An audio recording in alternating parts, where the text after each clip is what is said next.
Indonesia menjadi salah satu negara yang mengalami kasus gagal ginjal akut progresif atipikal pada anak-anak.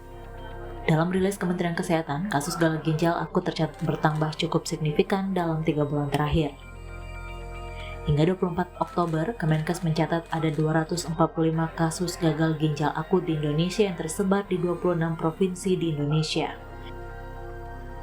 Dari total pasien anak dengan kasus gagal ginjal, jumlah kematian tercatat cukup tinggi sebesar 55% dengan total 141 kasus kematian anak akibat gagal ginjal akut. Di Padang, Sumatera Utara, pasien anak yang menderita gagal ginjal akut bertambah 3 orang, hingga totalnya saat ini menjadi 25 orang anak. Dari total 25 temuan kasus gagal ginjal, jumlah korban meninggal hari ini bertambah 1 orang, sehingga korban yang meninggal akibat gagal ginjal akut menjadi 13 orang.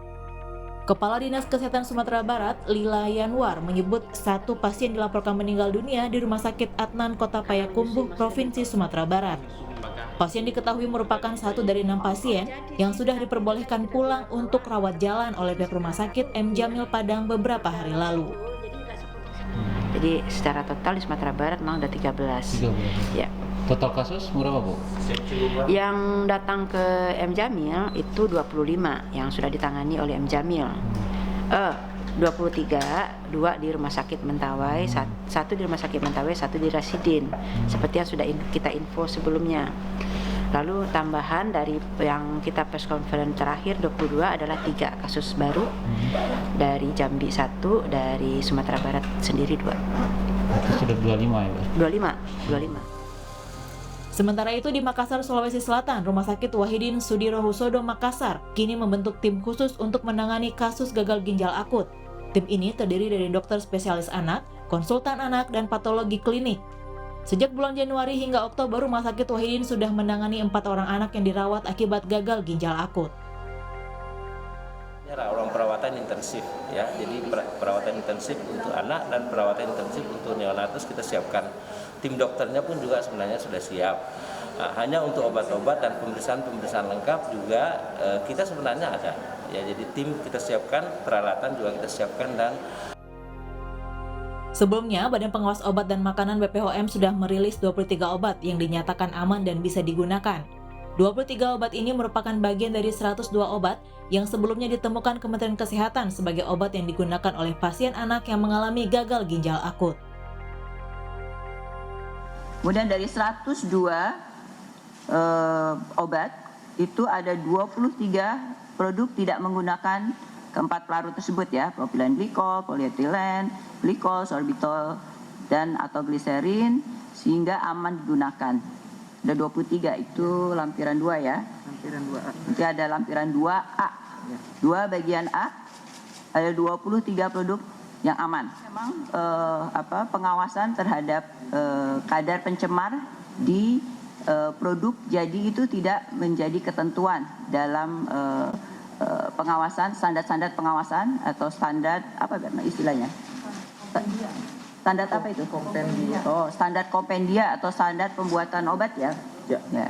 Standar pembuatan obat tidak mensyaratkan adanya pengawasan produk jadi terhadap pencemar-pencemar tersebut, ya. 23 dasar produk yang aman dan bisa digunakan kembali sesuai aturan pakai dan resep dokter adalah Alefred sirup, Amoxan, Amoxicillin, Azithromycin sirup, Sazetin, Savasef sirup, Cefspan sirup, Cetirizine, Devosix drop, Demperidone sirup, Etamox sirup, Interzing, Nitex, Omemox, Rhinos Neo drop, Vestin, Usimox, Zinc sirup, Zinc Pro sirup, Zibramax, Renalid, Amoxicillin, dan Erythromycin. Sementara itu, BPOM juga menyebut ada 3 obat yang mengandung cemaran etilen dan diethylene glikol sehingga tidak aman digunakan, yakni Unibaby Cough Syrup, Unibaby Demam Syrup, Unibaby Demam Drop. Para orang tua wajib mewaspadai bila anak-anak tiba mengalami gejala seperti demam tinggi, anak mengalami gangguan pencernaan seperti muntah dan diare, anak dengan gangguan pernapasan seperti batuk dan pilek atau sesak nafas, anak mengalami kesulitan kencing atau volume urin yang keluar sangat sedikit dan berwarna kecoklatan. Sementara itu, pemerintah Kota Blitar, Jawa Timur merespon kasus gagal ginjal akut pada anak dengan melakukan sidak ke toko obat dan apotek di Blitar. Sidak ini sengaja dilakukan untuk memastikan ada tidaknya penjualan obat sirup atau cair di tengah melonjaknya kasus gagal ginjal akut pada anak. Kementerian Kesehatan terus memantau perkembangan kasus gagal ginjal akut pada anak dan sudah memesan obat jenis antidotum yang dipercaya bisa menyembuhkan pasien gagal ginjal. Tim Liputan Kompas TV. Menteri Kesehatan Budi Gunadi Sadikin menyebut Indonesia akan mendatangkan kembali Fomepizole, obat penawar gagal ginjal akut pada anak. Sebelumnya Indonesia sudah menerima 20 vial obat penawar dari Singapura dan diberikan kepada 10 pasien di RSCM. Kita dengan WHO dan juga dengan pemerintah Gambia ditemukan obat yang namanya Fomepizole. Ya. Kita sudah menerima 20 vial dari Singapura. Kita menunggu mungkin dari Australia akan masuk 16 lagi, either malam ini atau besok pagi. Kita sedang proses untuk beli dari Amerika, mereka punya stok nggak terlalu banyak di sana. Kita juga sekarang sedang dalam proses untuk beli dari Jepang, mereka ada stoknya sekitar 2000-an.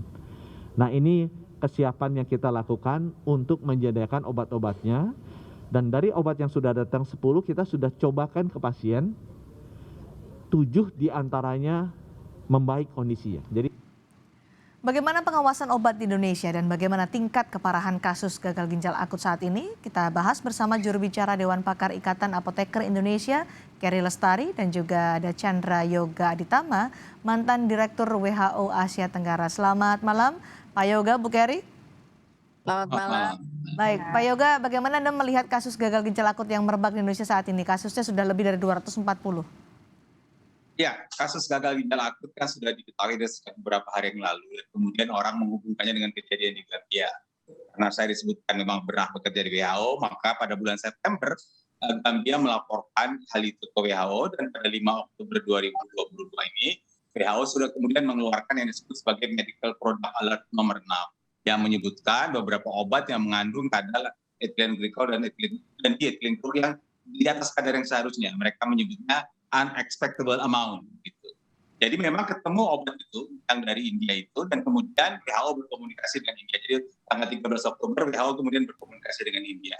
Tapi harus diakui juga bahwa yang ada dalam Medical Product Alert nomor 6 itu adalah 4 obat itu. Memang ada di bawahnya dituliskan kemungkinan dampak obat diethylene glycol terhadap gangguan ginjal akut pada anak. Tapi kausalnya tidak secara pasti disebutkan. Di dalam Twitter WHO kemudian disebutkan ini obat yang berpotensi menimbulkan hal itu. Oke, Kenapa Pak Yoga? Kenapa saya mulai dengan ini? Karena menurut saya yang mesti kita lakukan saat ini adalah mencari penyebab pasti apa yang menyebabkan gagal ginjal akut pada anak. Penyebab pasti kan masih dalam investigasi. Kemarin BPOM dalam keterangan persnya menyatakan belum tentu gagal ginjal akut ini disebabkan oleh cemaran DEG atau EG yang ada di obat sirup. Anda menanggapi ini bagaimana? Karena selama ini diperkirakan ada cemaran itulah yang kemudian menyebabkan gagal ginjal akut. Memang untuk itu mesti dilakukan penelitian yang intensif begitu kalau WHO mereka menggunakan sistem outbreak toolkit. Kita tahu misalnya saja ada 240-an kasus saat ini dan saya tidak punya angkanya berapa banyak yang sudah diketahui mengkonsumsi obat-obat yang sekarang ini sudah dilarang. Kalau memang ada hubungannya mungkin bisa disampaikan ke sana, tapi saya kira jumlah yang dinyatakan pasti minum obat 3 yang sedang sudah dilarang itu jumlahnya tidak sampai sejauh di bawah 245 itu. Jadi karena itu outbreak toolkit mesti diterapkan supaya kita tahu persis penyebabnya, apakah kalau obat yang mana, kalau bukan obat apa penyebabnya, secara lebih pasti. Oke, Bu Kerry, dari sisi apoteker, bagaimana sebenarnya proses pembuatan hingga pengawasan obat yang ada? Karena selama ini kan obat ini juga dikonsumsi dan lolos dari pengawasan BPOM, juga diresepkan oleh dokter. Ya, sebetulnya bukan masalah lolos atau tidak lolos, karena sebetulnya SOP untuk pembuatan obat itu sudah jelas sesuai dengan CPOB dan itu mengacu kepada SOP global GMP. Jadi memang diethylene glycol dan ethylene glycol itu bukan pharmaceutical grade, jadi bukan excipient untuk pembuat obat. Sehingga kalau itu ada sifatnya adalah kontaminan, dan kalaupun itu ada dalam jumlah besar atau menjadi replacement, yaitu adalah katakanlah pencilan atau satu hal yang di luar SOP yang sudah ditentukan. Sehingga tadi Ibu Kepala Badan POM menyatakan bahwa ada 2 pabrik obat yang kemudian akan ditelisik lebih lanjut, dan ini termasuk ke dalam pelanggaran. Begitu. Oke, disebutkan oleh Menkes bahwa ada pelarut di obat sirup yang ditemukan berbahaya dan menimbulkan kristal di ginjal. Apakah selama ini tidak pernah ada pengawasan soal itu atau ada salah kaprah penggunaan pelarut obat? Kalau melihat dari fenomena terakhir, itu ada, jadi gini, kalau misalkan etilen glikol dan dietilen glikol itu dalam jumlah yang trace element, yaitu di bawah dari kadar yang memang dijadikan sebagai batas ambang, itu sebagai kontaminan dan dijadikan sebagai istilahnya diperbolehkan untuk digunakan asal di bawah batas ambangnya, maksudnya begitu. Batas ambang itu dari mana? Adalah dari kompendium atau dari buku standar untuk pembuatan obat. Kalau di Indonesia Farmakope atau di global itu ada USP, dan seluruh dunia atau internasional juga melakukan hal yang sama. Jadi kalau itu sifatnya sebagai kontaminan, itu biasanya didasarkan kepada deklarasi dari manufaktur pembuat bahan baku obatnya, dan biasanya pembuat bahan baku obat pada saat mengirimkan bahan baku tersebut ke industri, dia memberikan sertifikat co-analysis, yang itu yang menjadi salah satu patokan dari perusahaan obat untuk menggunakan atau tidak menggunakan bahan obat tersebut. Dan pabrik obat itu mengecek secara random dari setiap bahan baku yang digunakan, apakah sesuai dengan CO-nya atau tidak. Demikian, Mbak. Oke, Pak Yoga, kemarin juga Kepala BPOM menyatakan bahwa produsen obat diminta untuk secara mandiri melaporkan bahan-bahan baku yang digunakan dalam produknya. Bagaimana dalam proses ini pengawasan bisa selaras dengan pelaporan secara mandiri yang dilakukan oleh produsen dan juga pengawasan dari BPOM supaya tidak ada lagi seperti ini kasus ini? Saya kebetulan dokter yang bekerja di WHO tadinya, dan saya tidak menguasai tentang pengawasan obat dan farmasi, itu bukan bidang yang saya geluti selama ini. Tetapi saya setuju sekali dengan pendapat, tentu saja kita semua setuju sekali dengan pendapat bahwa ini jangan sampai terjadi lagi. Sebenarnya ada 3 hal yang harus dilakukan saat ini kalau menurut pendapat saya yang paling utama.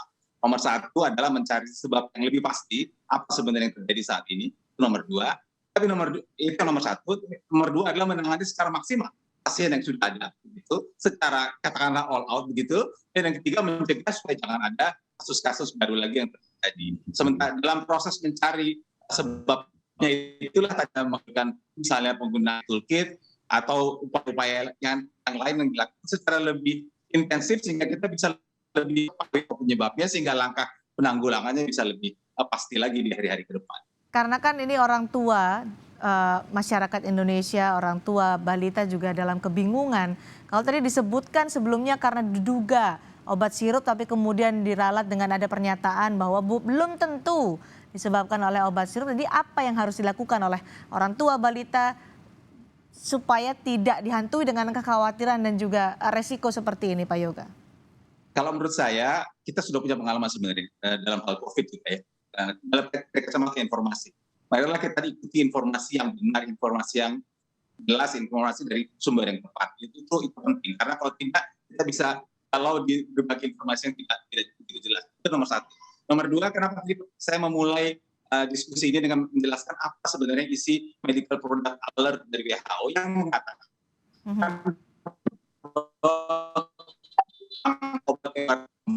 baik, sinyal dengan Pak Yoga sepertinya kurang. Apakah itu berhubung? Oke, sinyal Pak Yoga sepertinya masih agak kurang baik. Nanti akan saya kembali ke Pak Yoga sebelumnya, tapi ke Bu Keri terlebih dahulu. Bu Keri, obat sirup ini kan tidak hanya dikonsumsi oleh anak-anak, obat sirup juga ada dikonsumsi oleh orang dewasa. Perlukah saat ini juga mulai memperhatikan bahwa apakah betul ada zat pelarut berbahaya, cemaran yang berbahaya dalam obat sirup yang dikonsumsi oleh orang dewasa, atau efeknya akan berbeda antara anak-anak dengan orang dewasa?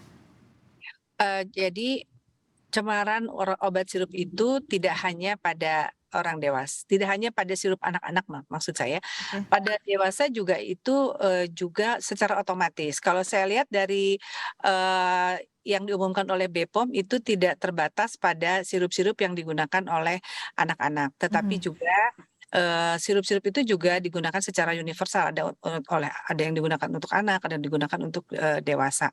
Dan dari edaran lampiran pertama kalau nggak salah yang disampaikan oleh Ibu Kepala Badan POM itu ada 133 obat yang dasarnya itu adalah dari dokumen registrasi obat sirup yang mengandung yang tidak mengandung pelarut propylene glikol, polyethylene glikol, dan juga gliserol atau gliserin serta juga sorbitol. Jadi itu dinyatakan aman karena kausa penyebab kontaminannya kan nggak ada karena tidak menggunakan tersebut. Jadi brand tersebut aman untuk digunakan dan di dalamnya juga ada beberapa brand obat yang mengandung paracetamol yang banyak dicari ibu-ibu ya, gimana untuk mengendalikan demam anak-anak saat ini. Dan juga dari 102 obat yang dikirim dari Kemkes diperiksa di BPOM itu ada 23 yang dinyatakan aman, tidak mengandung etilen glikol dan dietilen glikol, dan juga ada 7 yang juga dalam ambang batas aman, serta ada 3 yang memang di atas ambang batasnya. Nah, yang 3 ini memang brand yang sebelumnya ada juga pada informasi keempat BPOM yang mengandung 5 brand tadi yang mengandung etilen glikol dan dietilen glikol. Tapi ada perbaikan Mbak dari satu brand ya yang edaran keempat itu mengandung EG dan DEG, di edaran kelima ini ternyata hanya batch tertentu saja dan akhirnya batch yang lain dinyatakan aman, dan ini tentu adalah hasil kerja keras semua ya, baik dari industri yang untuk menelisik dan memperkuat QC-nya serta juga dari validasi dan juga dari arahan dari BPOM kepada pihak industri untuk memberikan atau memberikan obat yang aman untuk masyarakat. Pak Yoga, silakan dilanjutkan tadi karena sedikit terganggu dengan sinyal dan bagaimana ini bisa diselesaikan atau diatasi karena kesannya saat ini yang terlihat di masyarakat adalah Kementerian Kesehatan melemparkan kepada BPOM, BPOM kemudian meminta untuk produsen lebih berhati-hati. Jadi ada kesan saling lempar tanggung jawab. Sebenarnya kan ini juga bermula dari penghentian semua jenis obat sirup. Artinya tidak boleh meresepkan, tidak boleh menjual, tidak boleh membeli. Itu satu sisi. Di sisi lain ada 102 obat yang ditemukan di lemari obat mereka yang sakit itu, 150 sekian. Dan sisi yang berikutnya adalah 3 obat yang jelas kadar etilen glikol dan dietilen glikol di luar, di atas ambangnya. Dari 102 itu sekarang sebagian sudah dikurangin untuk 3, tapi kena aturan semua sirup itu masih berjalan gitu. Karena itulah saya bilang kita perlu dipastikan dulu sebenarnya penyebabnya apa. Saya tahu menghentikan semua sirup maksudnya buat hati-hatian, tapi kan sirup ini juga salah satu jenis obat. Obat bisa tablet, bisa kapsul, sirup, suppositoria. Nah ini kalau dihentikan semua harus segera diputuskan kapan ini bisa digunakan kembali supaya kita juga masyarakat lebih tenang terhadap. Paling penting segera untuk mengetahui apa penyebab dari gagal ginjal akut pada anak di Indonesia. Terima kasih Pak Chandra Yoga, terima kasih Bu Keri Lestari sudah bergabung bersama kami di Sapa Indonesia malam hari ini.